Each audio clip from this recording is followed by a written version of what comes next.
Hi guys! Welcome back again to our YouTube channel. Kumusta naman kayo dyan? So, medyo matagal-tagal na din hindi tayo nakapag-upload, no? So, yung iba kong mga video ay parang late na talaga. Sa sobrang late na. Kaya, ayan, it's time na to upload the video, no?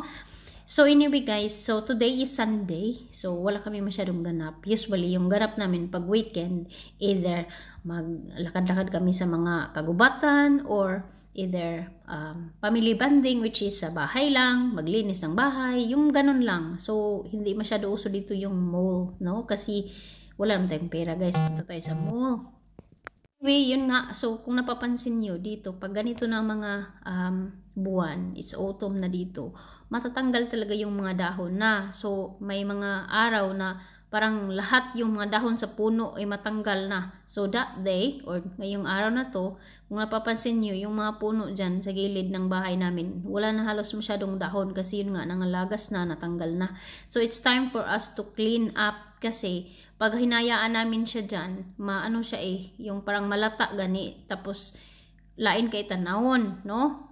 So, sabi saya pa, no, lain kay tanawon. So, sa kadaghang dahon, sa dami ng dahon, ayan nga, pa si Timothy, pinatulong na din namin para may magawa siya dyan, no? Kaysa maglaro siya ng, tablet palagi. Kaya, yan, parang family bonding na din namin tong paglilinis ng bakuran namin. Dito kasi sa amin guys, sa bahay, sa gilid ng bahay, marami mga puno, may maliit, malaki. Kaya halos lahat talaga ay yun, nangalagas na yung mga dahon. Maganda naman guys pag may mga puno sa gilid ng bahay kasi pag summer maganda siya tingnan, pero yun nga pag ganito autumn na, yan yung problema namin, yung mga dahon na yan, kasi pag sila talaga ay natanggal lahat, ay nako, parang sa sunod na taon ka na matapos magwalis. Kasi pag everyday ka, hindi naman pwede kasi may minsan kasi may time na pag in a day wala masyadong dahon. Pagka next day, maano ka na lang, murag matinga na lang ka, pertinang kadagan sa dahon. So, yun nga, no, minsan na kapag Bisaya tuloy tayo. Pero yun nga, napansin nyo, si Mr., siya yung tagalagay ng mga dahon sa basurahan, yun sa aming bin. Kaso lang, kung napapansin nyo, yung bin namin, halos ay puno na talaga. Nga, kung napapansin nyo, si Mr., siya yung tagalagay ng dahon sa aming basurahan. O, yun nga, puno na talaga siya. So, parang wala na talagang magkasya dyan. Pero panay niya pa rin pinopush yung mga dahon. Baka may pa, kunting space.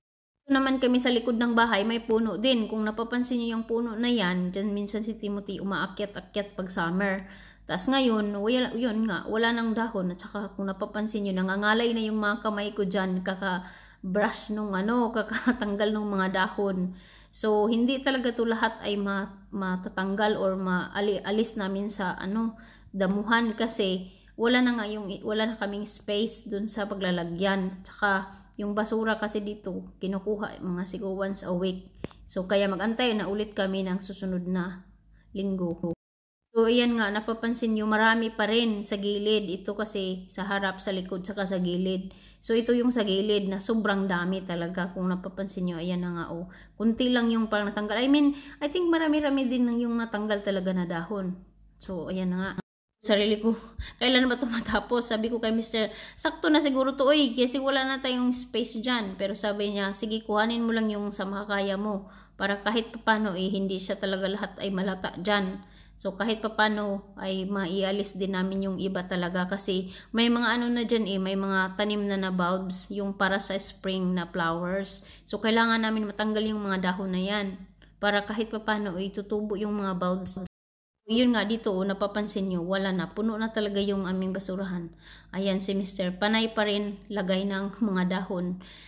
Nakahanap siya ng yung malaking sako para dun sa iba pang dahon. Yun nga guys, kung napapansin nyo, marami pa ring mga dahon. Kahit nakahanap si Mr. ng sako, hindi pa rin sapat yung mga dahon dyan. At kung sasabihin nyo rin na pwede nyo naman sigurong sunugin yung mga dahon na yan, para kahit papano is maubos na, ay hindi talaga pwede dito magsunog kasi bawal yun.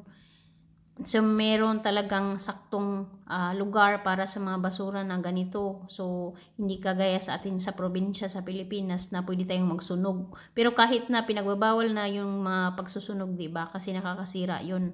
So yun nga guys, ang aming banding, ang aming family banding, wala masyadong ganap, hindi kami nag-ano-ano dyan. So yun nga ang ating video for today. Thank you for watching and hopefully to see you again. Thank you again guys for watching. So yun nga, hindi na namin yan lahat makaya kasi yun nga, pagod na din si Mr. So yun lang, kahit papano is nakuhanan ng maraming dahon, kahit papano kung kunti lang yung mga natira-tira dyan, okay na yan. So yun nga guys, thank you for watching and see you again soon. Bye!